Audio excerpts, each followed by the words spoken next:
Welcome!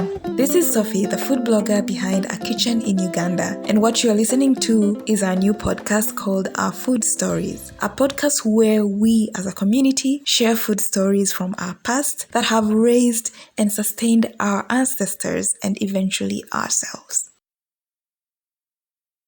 Episode 4. Can you list 1 to 2 traditions that you saw your parents do that you now call your own as an adult? Today's guest is someone I have had the opportunity to interact with on several occasions, and he shares a story of some traditions his mother used to practice while he was a child that have followed him into adulthood in the form of preparing a meal similar to Injera. Of course, he has added his own twist to it. This is a story that you don't want to miss.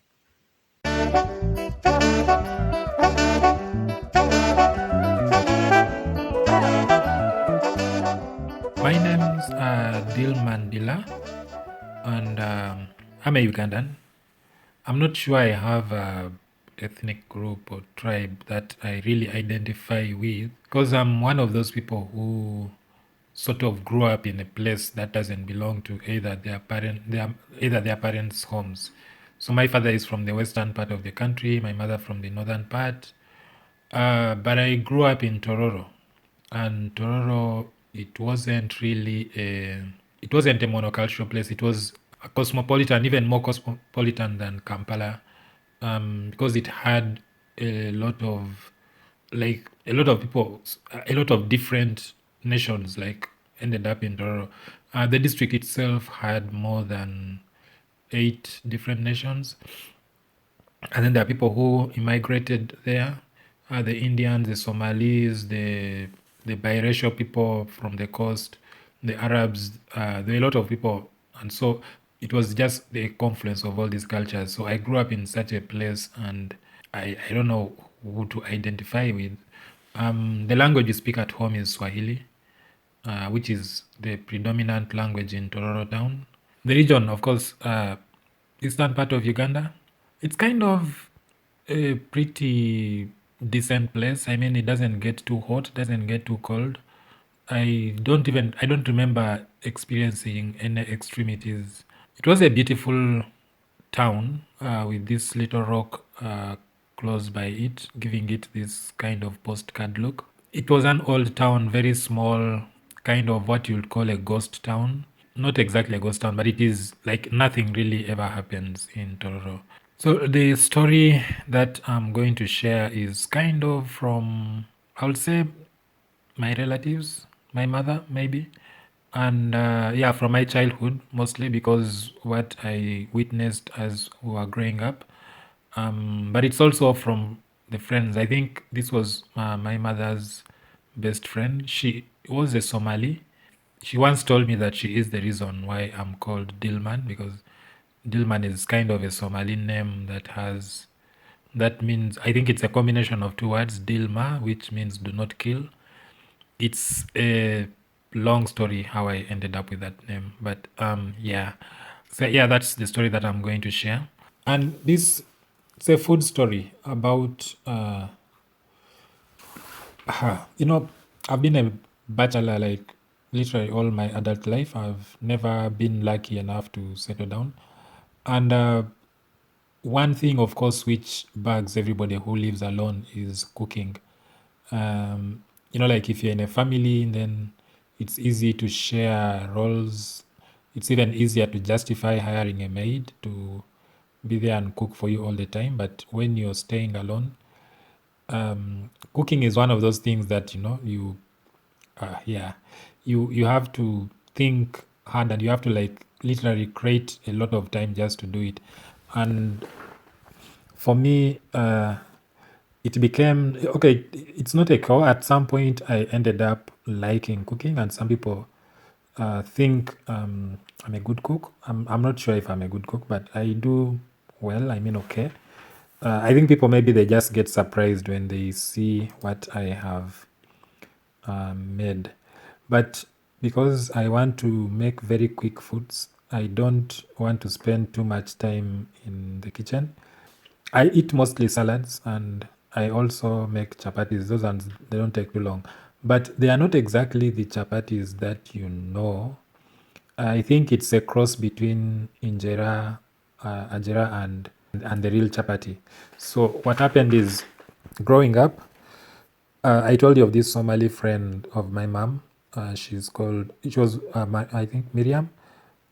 She was Hussein Shire's wife. We normally knew her as Hussein Shire's wife because of the patriarchy. And when you're a kid, you call a lady by the husband, like her by her husband. But yeah, she taught my mother a lot of things, and the two things that I remember a lot from my childhood, and this used to happen around Christmas time, was making what we called sweets, and then making this thing she was called she used to call it Ajera, but of course eventually I learned the name was Injera, or yeah, I might be pronouncing it wrong. So with sweets is basically a fruit salad. But at that time, I mean, we were calling it sweets, and we didn't. I don't know why she called it sweets, but what she'll do is cut up a lot of fruits and mix them up together and serve it. And today, that is kind of one of my main meals, because I don't have to cook them. I simply, chop up fruits and salads and stuff like that and put them in a plate, and they are ready to go. I learned, of course, I added a few things. Sometimes I'll boil potatoes and then I put them in the mix because I need the starch in them. Other times I boil pumpkins, or I do pasta and then I mix the fruit salad with pasta. Yeah, I'm sure someone is saying yaks or ew or something like that. But yeah, it doesn't taste too bad. And yeah, it all came from the improvisation. And I don't think if my mother had not been making these sweets when I was a child, I probably wouldn't have gotten the idea of putting fruits and vegetables in one bowl and then mixing them up with even pasta or potatoes or something like that. Yeah, I mean, for a while I thought this was the healthiest meal, and I thought I was not going to gain weight. But somehow, even if this is 70-80% of my meals, I was surprised when I saw that I had put 10 kilos in the last 1 year. Yeah, it was a bit surprising because I don't know if just being at home all the time for nearly more than a year because of the pandemic also contributed, because I hardly got a chance to do exercise, to get out of the house. But I couldn't believe that, eating just fruits and a lot of these fruits like this could end up with a weight gain situation. I make that fruits, and then sometimes I'll make the chapati, which I'm telling you is called injera. So how I normally make it is I mix flour, like this process you make when you're going to the chapati. Mix flour with water and a bit of salt, maybe with baking powder, and then you knead it. But in this case, I make a paste. Yeah, and then it's this thick, really thick paste. Then I drop an egg into the paste and I beat it to mix it until it's a smooth thing.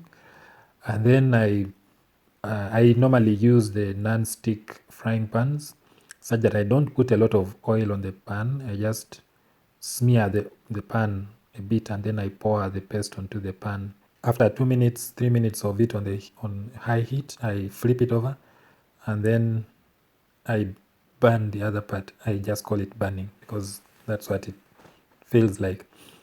So what comes out of this is some interesting thing, which is, like I said, it's not injera, it's not chapati. If you look at it, one side of it looks like crepe, the French thing, and then the other side looks like chapati. Yeah, and people are always surprised. At first, I thought it was a normal thing until I had people coming over and to my place at one point, and I served them this, and they were like, "What? What is this? This side looks like crepe. This side looks like chapati. How did you make it?" And then I realized I was doing something a little bit non-conventional.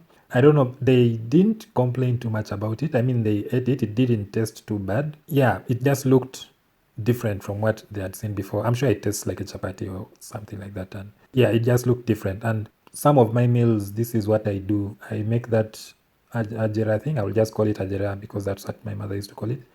And then I wrap it with fruits, the fruit salad that I made.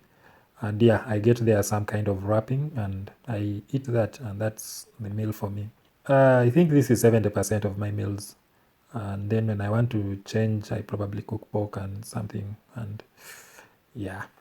Um, so to make the Ajera thing, the chapati thing, I began experimenting. Of course, after a while, it became a bit tedious and monotonous to just use flour, water, salt, and eggs. So I began experimenting with fruits, and I would blend the banana. I put it in the mixture. I tried with the popo, but the popo has too much starch. I know it has something sticky with it. Like, if you even make a smoothie out of popo, the smoothie will become, it will congeal, it will become like spongy, not exactly liquid. I don't know that state.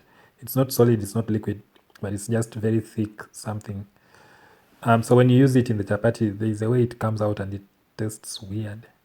I tried mangoes as well, and I realized you can't really put mangoes in the chapati.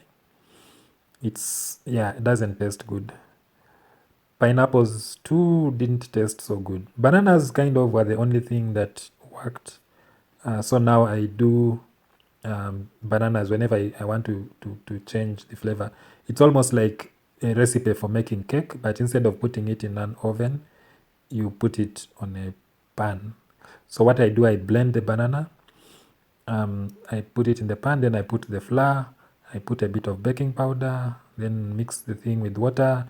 Or if I'm a bit extravagant, I just use eggs alone, like 3 or 4 eggs instead of water. I make that paste and then I pour it in a frying pan, and voila, I have a meal.